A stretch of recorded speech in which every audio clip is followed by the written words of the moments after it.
Hello everyone, आज हम लोग इस वीडियो में प्रक्षेप गति से संबंधित जो मेरा पिछला वीडियो था उससे आगे हम बात करेंगे। यहाँ पे आज हम लोग इस वीडियो में पढ़ने वाले हैं उड्डयन काल के बारे में, प्रक्षेप द्वारा प्राप्त ऊंचाई के बारे में और पढ़ेंगे इसमें क्षैतिज परास के बारे में। अगर प्रक्षेप गति में कोई भी प्रॉब्लम्स हो रहा है तो सबसे पहले हम लोग औचर त्वरण के अंतर्गत जो गति का समीकरण है उनका कॉन्सेप्ट हम क्लियर करेंगे। ठीक है, जैसे कि हमने पढ़ा एक सरल रेखा में गति में v equal to u plus a t, s equal to u t plus half a t square और v square equal to u square plus 2as। ये जो गति का समीकरण है मेरा, ये औचर त्वरण के अंतर्गत वस्तु की गति का समीकरण है। अब जब हम लोग प्रक्षेप गति को पढ़ते हैं तो यहाँ पे इसी गति के समीकरण को हम लोग, है ना, दो घटक के अनुदिश सेपरेटली बात करते हैं, जो कि वो दोनों घटक एक दूसरे के क्या होता है, लंबवत होता है। अगर इस गति के समीकरण को हम x अक्ष के अनुदिश के लिए लिखेंगे तो हम यहाँ पे लिखेंगे Vx equal to u x plus a x t, f x equal to u x t plus half a x t square और v y square equal to u y square two a y s Y.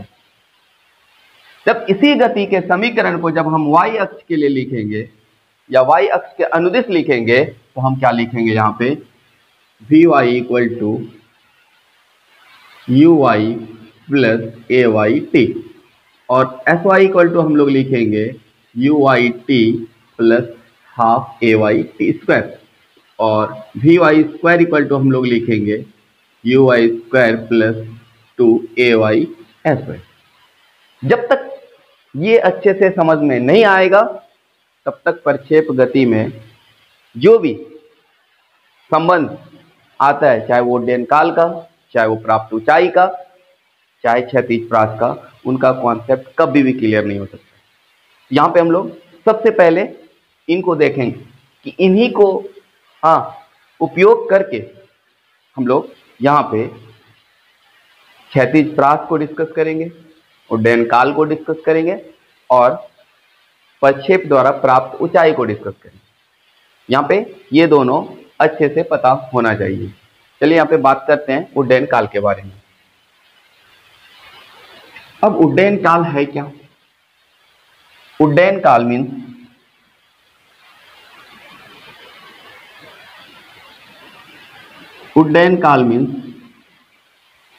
यहाँ पे हम बोल सकते हैं एक वस्तु को जब पृथ्वी के सतह से प्रक्षेपित किया जाता है, अपनी गति को पूरा करने में जो समय लेती है, यहाँ पे t इक्वल टू 0 समय और यहाँ आते आते जो समय लगता है उसी को हम लोग क्या कहते हैं, उड्डयन काल का।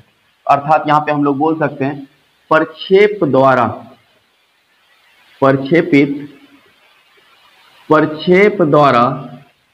गति को पूरा करने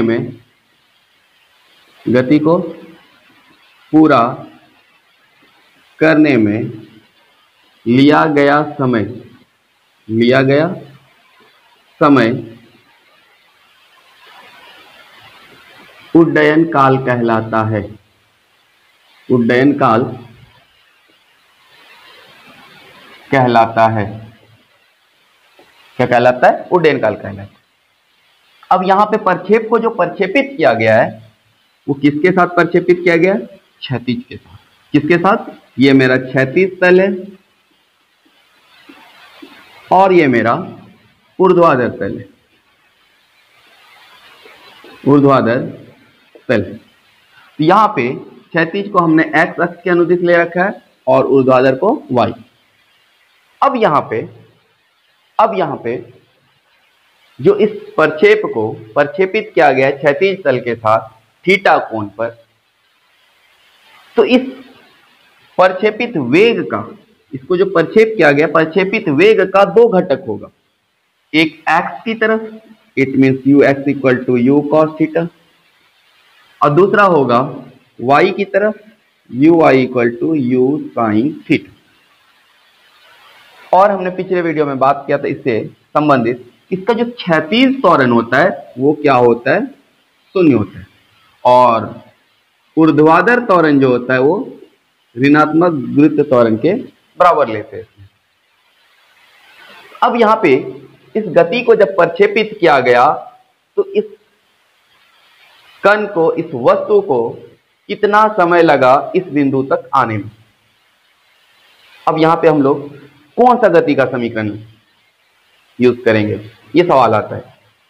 ये सवाल यहाँ पे काफी इंपॉर्टेंट हो जाता है कि हम गति का कौन सा समीकरण यूज करें, एक्स अक्ष के अनुदिश या वाई अक्ष के अनुदिश, गति का प्रथम समीकरण या द्वितीय समीकरण या तृतीय समीकरण, है ना। यदि हम यहाँ पे y अक्ष के अनुदिश गति का द्वितीय समीकरण यूज करते हैं यहाँ पे, तो एस वाई इक्वल टू हम यहाँ पे लिखेंगे u y t plus half a y t square. अब यहाँ पे क्या देखते हैं कि जब ये कण पुनः पृथ्वी के तल से टकराती है, इसका जो ऊर्ध्वाधर विस्थापन है वो क्या हो जाता है, शून्य हो जाता है। इस अक्ष पे ऊर्ध्वाधर विस्थापन जो होगा वो क्या हो जाएगा, इट मीन्स वाई अक्ष के अनुदिश वाला विस्थापन क्या होगा, शून्य हो जाएगा। तो एस वाई इक्वल टू हम लोग क्या लिखेंगे, 0 लिखेंगे। अब आया ऊर्ध्वाधर वेग का घटक, तो ऊर्ध्वाधर वेग का घटक क्या है मेरा, यू साइन थीटा। तो यहाँ पे हम यू आई के जगह क्या लिखेंगे, यू साइन थीटा इनटू समय यहां तक आने में, इट मीन्स पृथ्वी के तल से पुनः टकराने में जो लगा उसको हमने क्या ले रखा है, कैपिटल टी, है ना। कितना ले रखा है, कैपिटल टी प्लस 1/2, और त्वरण का जो ऊर्ध्वाधर घटक है वो ऋणात्मक गुरुत्व त्वरण के बराबर है। तो हम यहाँ पे ए वाई के जगह निगेटिव जी पुट करेंगे और यहाँ टी के जगह कैपिटल टी से। अब मेरा यहाँ पे 0 इक्वल टू क्या होगा, you sine theta into T, ये प्लस माइनस माइनस हो जाएगा 1/2 जी टी स्क्वायर। ये निगेटिव है, इसको इस साइड लाएंगे, ये क्या हो जाएगा, पॉजिटिव हो जाएगा, और यहाँ पे हो जाएगा you sine theta into T, क्या हो जाएगा, you sine theta into T. अब एक टी और एक टी यहाँ कैंसिल हो गया। अब मेरे पास क्या बचता है, 1/2 g t equal to u sine theta. तो जी टी इक्वल टू क्या होगा, 2 यू साइन थीटा, और टी इक्वल टू क्या हो जाएगा, 2 u sine theta upon g. तो इस प्रकार से यहाँ पे हम कह सकते हैं इस वस्तु को प्रक्षेपण बिंदु से प्रक्षेपित करने के पश्चात पुनः पृथ्वी के तल से टकराने में जो समय लगेगा वो कितना लगेगा, 2 यू साइन थीटा होगा। अब यहाँ पे देखते हैं कि यू साइन थीटा क्या है सर, वेग का ऊर्ध्वाधर घटक है, वेग का ऊर्ध्वाधर घटक है, जिसके कि यू आई के जगह लिखा गया है। तो क्या हम इस समीकरण को इस प्रकार से लिख सकते हैं, 2 u y upon v. It means वेग का ऊर्ध्वाधर घटक इंटू 2 अपॉन जी होगा क्या, इस प्रक्षेपित कण का समय जो पुनः पृथ्वी पे टकराएगा।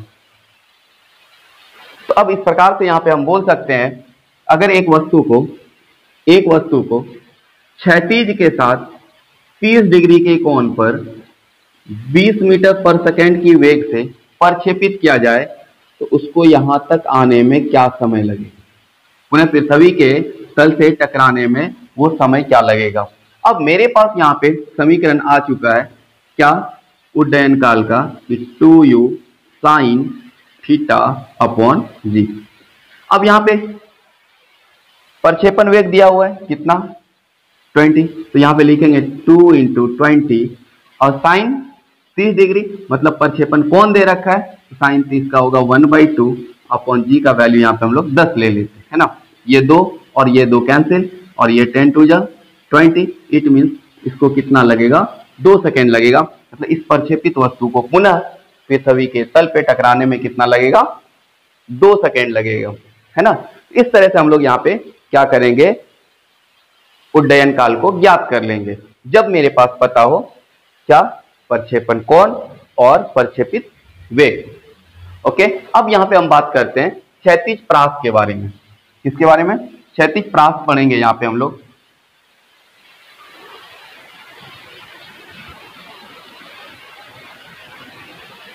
अब क्षैतिज प्रास क्या है यहां पे देख लेते हैं।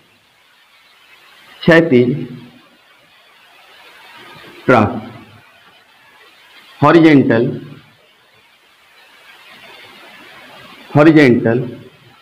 रेंज। अब यहां पे प्रक्षेपित वस्तु के द्वारा क्षैतिज दिशा में तय किया गया विस्थापन जो होगा, जैसे ही हम यहां पे प्रक्षेपित करेंगे किसी वस्तु को क्षैतिज के साथ, तो इसके द्वारा ये जो विस्थापन होगा क्षैतिज विस्थापन, इसको हम लोग क्या कहेंगे? क्षैतिज प्रास कहेंगे। क्या कहेंगे इसको? क्षैतिज प्रास कहेंगे। अर्थात यहाँ पे हम बोल सकते हैं हाँ, प्रक्षेपित वस्तु जो है ना, वस्तु द्वारा तय किया गया क्षैतिज विस्थापन, तय किया गया क्षैतिज विस्थापन क्षैतिज प्रास कहलाता है। क्षैतिज प्रास कहलाता है। वस्तु द्वारा तय किया गया क्षैतिज विस्थापन क्या कहलाता है? वस्तु को जब यहां से हम लोग प्रक्षेपित करेंगे, वस्तु का जो क्षैतिज विस्थापन होगा ये होगा। लेकिन यहाँ पे एक इंपॉर्टेंट चीज है, दोबारा हम रिपीट करते हैं। यहाँ समय को क्या लेते हैं हम लोग? 0, और यहां तक जो आते आते समय लगता है उसको हम लोग क्या कहते हैं? उसको टाइम ऑफ फ्लाइट बोलते हैं। इट मीन्स उड्डयन काल। अब ये समय हमने पढ़ा अभी जस्ट, है ना, क्या होता है। अगर हम यहाँ पे गति का जो द्वितीय समीकरण है, उसका अगर यहाँ पे हम उपयोग करें एक्स अक्ष के अनुदिश, तो हमको ये क्षैतिज प्रास मिल जाएगा। तो उससे पहले कि हम उसको यूज करें, यहाँ पे बेसिक सा चीज है, ये वेग का जो घटक होगा क्या होगा? ux equal to u cos theta, और ये घटक जो होगा uy equal to u sine theta. इसका जो क्षैतिज त्वरण होगा वो क्या होगा? 0 होगा, और इसका जो ऊर्ध्वाधर त्वरण होगा वो क्या होगा? ऋणात्मक गुरुत्व त्वरण के बराबर लेते हैं। अब यहाँ पे ये सवाल आया कि क्षैतिज प्रास के लिए हम लोग जो बात करेंगे वो कौन सा गति का समीकरण है ना। तो यहाँ पे हम लोग क्या लेंगे? क्षैतिज प्रास के लिए जो हम लोग समीकरण लेंगे वो क्या लेंगे? एक्स अक्ष के अनुदिश गति का द्वितीय समीकरण लेंगे हम। ठीक है, एक्स अक्ष के अनुदिश गति का कौन सा समीकरण लेना? द्वितीय समीकरण। तो एस एक्स इक्वल टू हम लोग क्या लिखेंगे? You x t plus half a x T का स्क्वायर। अब एस एक्स क्या है? ये क्या है सर? क्षैतिज विस्थापन। यहाँ पे हेडिंग ही तो लगाया, वस्तु द्वारा तय किया गया क्षैतिज विस्थापन। तो कितना है विस्थापन जब वस्तु पुनः पृथ्वी के तल पे टकराती है? यह है मेरा आर। यू एक्स की जगह हम लोग क्या लिखेंगे? You cos theta. और ये जो समय जो होगा वो किसके बराबर होगा? उड्डयन काल के बराबर होगा। फिर आगे प्लस 1/2 क्षैतिज त्वरण जो होता है वो 0 होता है इंटू टी स्क्वायर। तो आर इक्वल टू क्या हो जाएगा? यू कॉस थीटा, और हमने उड्डयन काल अभी जस्ट पढ़ा वो क्या होता है? 2u साइन थीटा अपॉन जी प्लस 0। अब यहाँ पे हम लोग लिख सकते हैं इस चीज को u square 2 sine theta into cos theta upon g. अब 2 sine theta into cos theta को हम लोग लिख सकते हैं यहाँ पे 2 sine theta into cos theta equal to sine 2 theta. तो अर्थात यहाँ पे क्या हो जाएगा? r equal to u square sine 2 theta upon g. अब यहाँ पे एक केस बनता है कि वो कौन सा कोण होगा जिस पर हम किसी वस्तु को प्रक्षेपित करेंगे वो अधिकतम दूरी प्राप्त करेगा। कौन वाला? क्षैतिज वाला। कौन वाला? क्षैतिज वाला। क्षैतिज का अधिकतम दूरी प्राप्त करेगा। इट मीन क्षैतिज दिशा में अधिकतम विस्थापन तय करेगा। अब यहाँ पे डिपेंड किस पे कर रहा है? r इक्वल टू जो मेरा है वो क्या है? U square sine 2 theta upon g. अगर यहाँ पे साइन 2 थीटा का जो अधिकतम मान ले लें तो मेरा क्या होगा? क्षैतिज प्रास वो अधिकतम होगा। तो किस स्थिति के लिए होगा? यदि हम यहाँ पे थीटा की जगह 45 डिग्री रख दें तो मेरा 2 थीटा इक्वल टू कितना होगा? 2 इंटू 45 इट मीन्स 90, और साइन 90 का जो वैल्यू होता है वो क्या होता है? 1 होता है। क्या होता है? 1 होता है। अब यहाँ पे हम क्या कर सकते हैं? अधिकतम प्रास के लिए थीटा 45 ले लेते हैं ना, 45 डिग्री ले लेते हैं, तो मेरा अधिकतम प्राप्त कितना प्राप्त होता है, u square by g, u square by g. अब यहाँ पे एक और केस बनता है यहाँ पे, जैसे यहाँ पे मेरा है कि r equal to u square 2 sine theta cos theta upon g. अब यहाँ पे हम लोग और एक केस लिख सकते हैं यहाँ पे, है ना, r equal to u square sine 2 theta upon g. तो हम लोग लिख सकते हैं यहाँ पे u into u two sine theta into cos theta upon g. तो r equal to u sine theta into u cos theta upon g. अब यहाँ पे हम क्या देख रहे हैं, यहाँ पे देख रहे हैं यू साइन थीटा जो है वेग का ऊर्ध्वाधर घटक है, यू साइन थीटा की जगह हम लोग क्या लिख सकते हैं, यू आई, और यू एक्स जो है वो क्या है, यू कॉस थीटा जो है किसके बराबर, यू एक्स का जो क्षैतिज घटक है। यहाँ पे हम लोग लिख सकते हैं क्या, इसको लिख सकते हैं r equal to u i into u x upon g. मतलब ये एक समीकरण ये भी हो सकता है उस वस्तु द्वारा प्राप्त क्षैतिज विस्थापन का, कि वेग का 2 इंटू वेग का ऊर्ध्वाधर घटक वेग का क्षैतिज घटक बटा जी। अब यहाँ पे हम लोग बात करेंगे प्रक्षेप द्वारा प्राप्त अधिकतम ऊंचाई के बारे में। ये प्रक्षेपित प्रक्षेप कितना ऊंचाई प्राप्त करता है अपने गति के दौरान, है ना, उस ऊंचाई के बारे में यहाँ पे बात करेंगे। ठीक है, अब यहाँ पे बात आती है प्रक्षेपित प्रक्षेप द्वारा प्राप्त ऊंचाई की।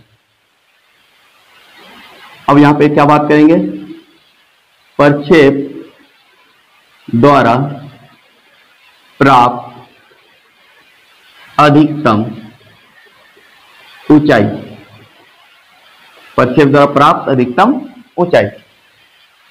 अब अधिकतम ऊंचाई इसमें इसका मतलब हुआ ऊर्ध्वाधर विस्थापन।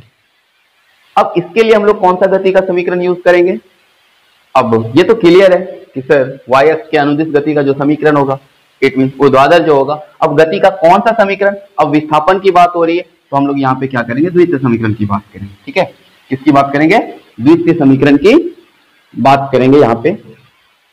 अब y अक्ष के अनुदिश गति के,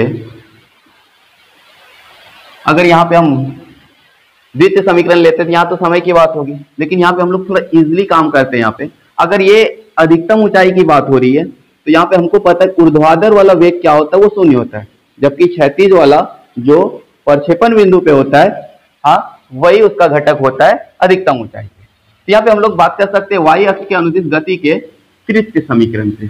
कौन सा समीकरण, तृतीय समीकरण से इजिली हम लोग यहाँ पे फाइंड आउट कर सकते हैं ना। तो v y square equal to u y square plus 2ay s y. अब यहाँ पे क्या देखते हैं कि अधिकतम ऊंचाई पे जैसे ही वस्तु पहुंचता है उसका जो ऊर्ध्वाधर वेग होता है वो क्या हो जाता है, शून्य हो जाता है। ऊर्ध्वाधर वेग क्या हो जाता है, शून्य हो जाता है। जब ऊर्ध्वाधर वेग शून्य हो जाता है तो यहाँ पे हम लोग वी वाई की जगह क्या लिख सकते हैं, 0 का स्क्वायर लिख सकते हैं। यू वाई की जगह हम लोग क्या लिखेंगे, यू साइन थीटा का स्क्वायर प्लस 2 इंटू निगेटिव जी, और एस वाई की जगह क्या लिखेंगे, ये जो ऊर्ध्वाधर विस्थापन है वो कितना है, एच। तो अर्थात यहाँ पे 0 equal to u square sine square theta minus 2g h. ये माइनस है, इसको इधर ले आएंगे तो ये क्या हो जाएगा, plus 2g h equal to u square sine square theta. तो हमको क्या चाहिए, h चाहिए, मतलब प्रक्षेप द्वारा प्राप्त अधिकतम ऊंचाई चाहिए। तो यहाँ पे हम लोग क्या लिख सकते हैं, h equal to u square sine square theta upon 2g। अब यहाँ पे केस क्या बनता है कि इसको और किस टर्म्स में लिख सकते हैं, है ना, इसको इस टर्म्स में भी लिखा जा सकता है, y equal to u sine theta तो होल स्क्वायर, है ना, upon 2g। You sine theta क्या है, वेग का ऊर्ध्वाधर घटक, वेग का ऊर्ध्वाधर घटक है। अब यहाँ पे यू साइन थीटा की जगह हम लोग लिख सकते हैं u y square upon 2g, u y square upon 2g। अब अगला चीज आता है वो कौन सा कोण होगा जिससे प्रक्षेप को प्रक्षेपित किया जाए तो वस्तु क्या करेगा, अधिकतम ऊंचाई प्राप्त करेगा। यहाँ पे फिर से वही कंडीशन है कि साइन स्क्वायर थीटा जो है यहाँ पे, इसका वो कौन सा वैल्यू होगा जो कि एच को मैक्सिमम करेगा। अब यहाँ पे हम साइन थीटा को जो मैक्सिमम वैल्यू लेंगे हम लोग, वो थीटा इक्वल टू 90 के लिए होगा। इट मीन्स जैसे यहाँ साइन थीटा 90 रखते हैं 1 जो कि अधिकतम मान है, तो यहाँ पे हम लोग क्या लिखेंगे, h equal to u square upon 2g, क्योंकि थीटा यहाँ पे जैसे ही 90 लेते हैं साइन 90 का वैल्यू 1, 1 का स्क्वायर 1, अर्थात यहाँ पे जो अधिकतम ऊंचाई का कंडीशन बनेगा वो क्या होगा, यू स्क्वायर अपॉन 2g। तो यहाँ पे हमने तीन चीज का डिस्कस किया, टाइम ऑफ फ्लाइट मतलब उड्डयन काल, क्षैतिज प्राप्त और प्रक्षेप द्वारा प्राप्त अधिकतम ऊंचाई। अब इससे संबंधित हम न्यूमेरिकल्स लेकर के नेक्स्ट वीडियो में मिलते हैं ना। ये काफी इंपॉर्टेंट रिलेशन था इस प्रक्षेप गति का, है ना, जिसको कि हम लोग न्यूमेरिकल्स में नेक्स्ट वीडियो में अप्लाई करेंगे।